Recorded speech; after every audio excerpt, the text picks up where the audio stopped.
Shut up. Ubundi mukundana gute atarakubwiye ahahise Imana?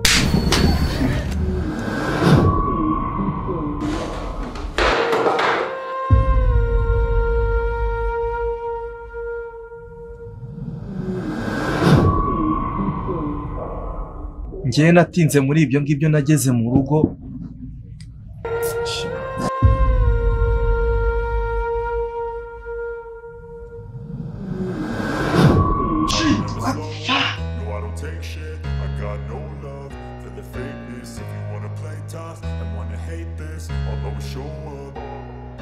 I don't ever slow up, no I don't take shit. I got no love for the fakeness. If you wanna play tough and wanna hate this, I'll always show up and make a statement. I don't ever slow up, no I don't take shit. I got no love for the fakeness. If you wanna play tough and wanna hate this, I'll always show up and make a statement. Everything I do so instinctive and so passionate. Every word I move so descriptive like an adjective. I got a vendetta against people who patented being negative when you should be getting after it.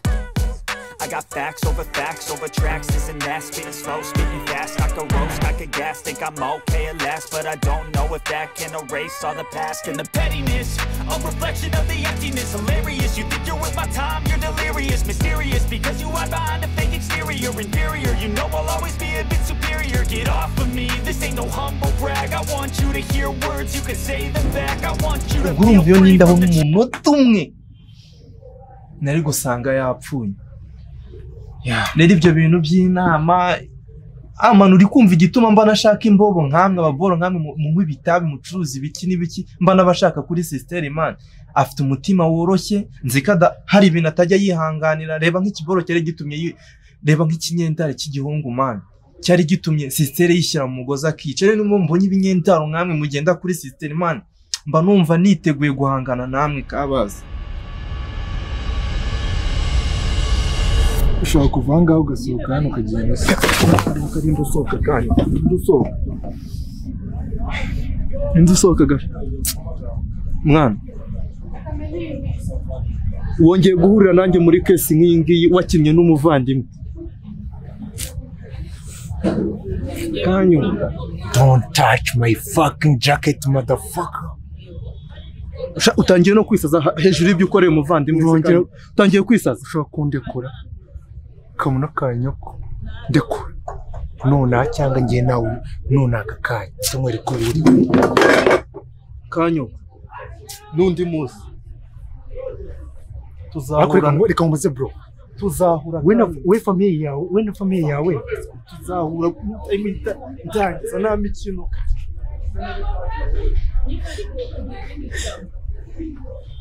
Bumba hari ibintu mutazi man mujye mukina n'ibindi ariko ku muvandimwe wanjye mumuveho ko story zose ubutazi winjira mu bintu ushaka kungira inama man ngiye ntago mba mbyumva. Sister buriya mu kuvuka kwacu ntago twigeze tumenya papa nitwigeze tumenya mama. Ninge wakuze na sister tuganira n'ibiki mu peti dukurana gutyo nzi icyo akunda n'icyo yanga. Rero wo kuzungira inama ku muvandimwe wenda wari ukoze ariko hari ibintu byinshi nzi kuri sister utazi man. Nubwo munakunda nari ibintu aba yaranagwisha ubundi biba biri nawe muri ibyo bintu yagombaga kuba yarabikubwiye. Niyo mpamvu nafashe umwanzuro nkasinya ko kinyendaro cyose imbobo y'Imungu yose zimwe za ndara zose ziba zibeshya abakobwa nga zirabakunda umukobwa akajya hagasara akamwimariramo. Namushaka ku muvandimwe kuko man iyo mbonye imbobi iri kumwe na sister izina ry'Imana ishaza rirazamuka nkumva ngewe n'ingoto nayica kuko umuvandimwe wo kugira ngo azapfe ingenzi yica umuntu man. Ndabyumva pe nko kuvuga ufite inshingano nyinshi zo kurinda sister wawe ariko suzazigeraho gute uri kwiri gucuruza injaga uri kwiri gutuma bya fege nakira ariyo hazaza heza. Nimba ufite inshingano zo kwita kuri sister wawe reka biba mu byo gucuruza injaga hanyuma wicare wite kuri sister yawe kurumva ko ariyo mpamvu yo kugira ngo ubeho kandi ugomba kumurinda ibintu byinshi cyane ugomba kubabaza. Niyo mpamvu rero ubu ngubu ibi bintu ugomba kubivamo kabiri ugafokasinga kuri business ukanafokasinga kuri sister yawe kuri kubivuga. Ejo n'ejo bundi ashobora kukulozinga bitewe n'ibintu uri gukora bitari byiza. Ibi bintu ntabwo byemewe. Jya kure yabyo rero. Ntabwo ndi umwanzi wawe, nta nubwo ndi n'umwanzi wa mushiki wawe. Ubishaka twaba inshuti cyangwa se nabwo ukabyihorera. Ubu ngubu tuvugana wowe na mushiki wawe ugiye mu nshingano zanjye.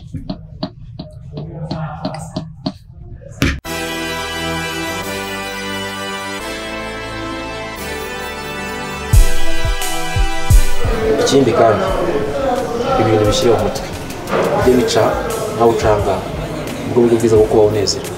Hano ufite byinshi byo gukora kurusha abandi bantu babuze amahirwe nk'ayo. Ni benshi barabanza bakamarana ugasanga imfubyi zibabazwa zigashavuzwa. Kuri binja nta gutuzayo baravuga disi nta roho, abakuru bafite umugayo ntibashaka ubunyangamugayo, bararwanira kwikururira imbabare zimira amarira ugasanga imfubyi zibabazwa zigashavuzwa.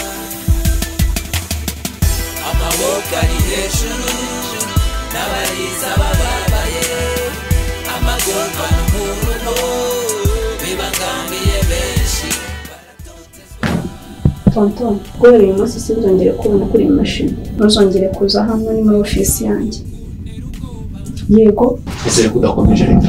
Ntabwo ngikwizera, sinzi n'umuriwe. Bimeze bite se byagenze bite? Nyine guhera uyu munsi ntuzongere gukora ku mashini. Ntabwo nizeye ibintu uri gukorera kuva uyu munsi rero. Ntuzongere, sibyo? Mu mahoro kandi. Bimeze bite se byagenze bite? Yokorome nta gutinya sha, agushinga imikaka kurora, yugosenge nta mutima agusiga urusenda sha, namukasa afite ubumara kumena kw'amazi yatuye ndaribo batazifashije birababaje. Ibintu ko muna bidasanzwe ra amagorwa n'umuruho bibangamiye benshi baratotezwa. Mpagaze ku musozi ndangurura ijwi rirenga rigera impande zose epfo na ruguru, bintere kwitegereza ndavuga gutekereza, ndeba street ntibajye kuko ariho benshi bari, ngaruka ntabariza bagenzi banjye bakirira, ngaruka mpumuriza bashiki banjye bashavuye, igihe kiri hafi n'ikizere ko bishize, ufashe nk'uwifasha niko kuba abantu. Amaboko ni hejuru tuciye fa muri siri twagakemuye, amaboko ni hejuru agahinda n'amarira birangiye. Amaboko ari hejuru n'abariza bababaye, amagorwa n'umuruho bibangamiye benshi baratotezwa.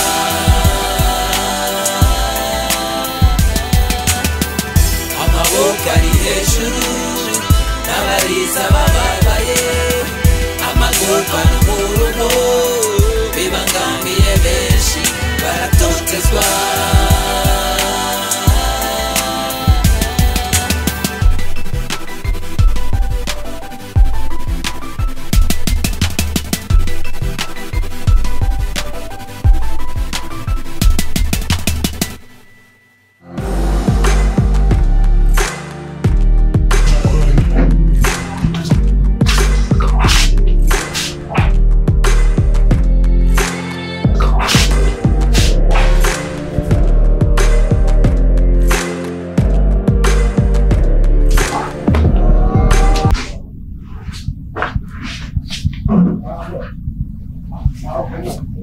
Nta kintu cyanjye wemerewe gukoraho, sibyo? Ese bite? Tonton, nakubwiye ko nta kintu cyanjye wemerewe gukoraho. Ese bite? Kuri kunyuka n'abantu bose bimeze bite?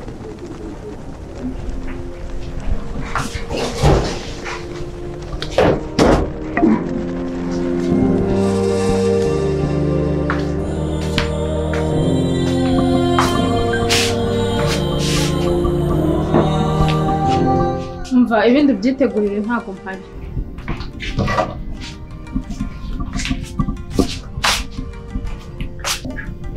Bigenze bite se ko amata yamereye mu gikoni? Ibirahure byagiye he?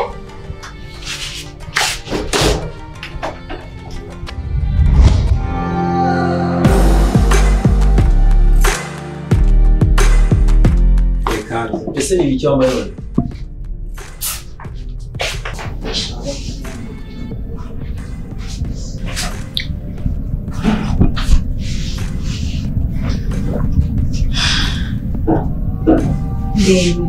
bakoresheje telefone yanjye nta no kuyicaginga ntaki ase mana yanjye Ese bimeze bite ko ibintu byose uri kunyuka inabi yuko imishiha? tonto ugire nte Kiki. Ntabwo ibyo bintu ari byiza. Iriya kosa ryabaye. Basi wakambuye. tonto ubu aka kanya nibwo ugiye kunyigisha buryo ki ibintu atari byiza tonto ndi mushiki wawe I know. Urabizi. urabizi Ese ni ikihe kibazo dufitanye n'ubu? Wowe buri kintu cyose uri kunyuka inabi aho twabana muri ubu buzima koko. tonto Iki se bimeze bite wambwiye? Kuki uri guca ku ruhande ukambwira nabi? Ngaho uri guca hano ukambwira nabi wagaruka ko tutandukanye nabi bimeze bite wakicara ukambwira ikosa wazingira habaye. ese wagira ngo nkubwize ukuri Basi byo babizi. Ntabwo ari sawa kugira ngo buri kanya tumeze shimwe. tonto reka nkubwize ukuri pe Bimeze bite? untera ski tonto Oya se kandi. Gute byagenze bite? Niriye kosa nakoze. urabizi ko ndi mushiki wawe Ayi no ndabizi cyane ngana gaciro. akazi nkora urakazi Yego. none n'ibiki nasanze muri uru rugo Ibishyize. by'ibiki It's okay. tonto urifata ukabika ibiyobyabwenge mu nzu ubizi ko ndi umupolisi Nyine wumva nyine. Si byo se. ikindi urifata ukazana imbobo mu rugo bakabyina bakagira bati akazi nkora urakazi Yego ndakazi cyane. shinzwe umutekano w'abantu n'ibintu shinzwe gukumira ibiyobyabwenge n'ikoreshwa ryabyo wowe nka musaza wanjye ni gute utinyuka ukazana ibiyobyabwenge ukabibika no mu nzu yanjye Utangiye kunyura rero na sasa noneho. yego Muri se ni gutujya mu bintu. Ufite uburenganzira kujya mu bintu. tonto ntabwo ngucyurira ibyo mvuga nibyo Ku buryo mfata ibintu nkabibikaho ukajya mu bintu byanjye ukajya kunsaba. Ubwo burenganzira bufite. urashaka kuzamfungisha imyaka 25 nkabura gufungwa n'ibindi n'abangambanira n'ibiki byose ngafungwa n'umuvandimwe wanjye akaba ariwe ufata iya mbere kugira ngo bafunge ngo sinakagiye mu bintu byawe Ariko hano ntabwo wavuga ko njye zagufungisha. ninde Ubu ni se ufite uburenganzira bwo kujya mu bintu byanjye wowe. nicyo nshinzwe niko kazi leta impembera gushaka ibiyobyabwenge nkabitwika nkabirwanya nicyo mpemberwa None se ubundi noneho byaje mu nzu yanjye ubwo byagenda bite ariko ninjye bazahana ntabwo ari we bazafunga. Nibaramuka bamfashe ndumva ibintu byose ari njye bizageraho. naho icyubahiro cy'umuryango tonto izina ryanjye se ese ko wakuraho ibyo byo kuvuga ngo kumfunga ko wabikuraho wakuraho ko tuvukana Ese ubundi ko numva wakikuraho amaraso ubwo nuko umangayikiye. Aho buri kanya ngo ngano no bikureho kuraho amaraso yanjye nawe kuraho isano njye nawe dufitanye ujye mu biyobyabwenge ujye wiruka nkwirukiwe sicyo ushaka niba utanyubashye njyewe nta nubwo ushobora kubaha n'ababyeyi bacu basi uyu mwana wo kwa runaka yafata mu biyobyabwenge ese umuntu ugira ngo nupfa gufatwa gutyo gusabira mu papa. ese ubundi waretse ko ari uzirwanaho ko mfite n'ukuntu nzakavaringa ibintu byanjye. tonto hari ikintu utazi ntabwo uzi polisi y'iki gihugu ntayizi umunsi wahuye nayo uzabimenya kubera ko dukubitana mu muhanda dukubitana mu cyumba nsohoka mva muri dushe ngira nte ninjira mu cyumba nteramo imyenda dukubitana gutya uzi ukuntu bimeze. hari umunsi uzahura na polisi y'iki gihugu ikindi tonto reka gushuka abana b'abandi ubwo nabasangaga hanabagiriye inama ndababwira ntibareke kukwishinga baracyari bato wowe banagufunze nta kibazo uri mukuru ariko bariya n'abana ababyeyi babo ese nta nubwo batekerezaho ariko ndakurenganya utitekerezaho watekereza ku bandi. Bariya ni abana, reka kubashuka, reka gushuka abana b'abandi. Wenda banasubira no mu ishuri. Okay, ikindi nshaka kukumenyesha, sinzongere kubona ikintu cyitwa ikiyobyabwenge cyinjira muri iyi nzu. Uko uzajya ubizana nzajya mbitwika, ibindi njugunye muri tuwarete. Aya magambo ni ubwa mbere n'ubwa nyuma tuyavuganye. Muri iyi nzu yanjye nta kintu cyitwa ikiyobyabwenge nkeneyemo. Ikirenze kuri ibyo, uzirengere ibizakubaho byose. Uzabyirengere ku mutwe wawe wenyine. Uzabyirengere tonto. Ni ubwa mbere n'ubwa nyuma tubivuganye.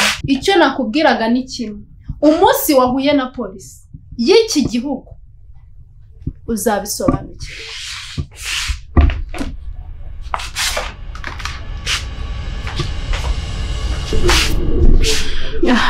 Ikindi, aho kugira ngo uzasebye icyubahiro cy'umuryango, njyewe nzakwirasira. Asiki yawe ndayirandira.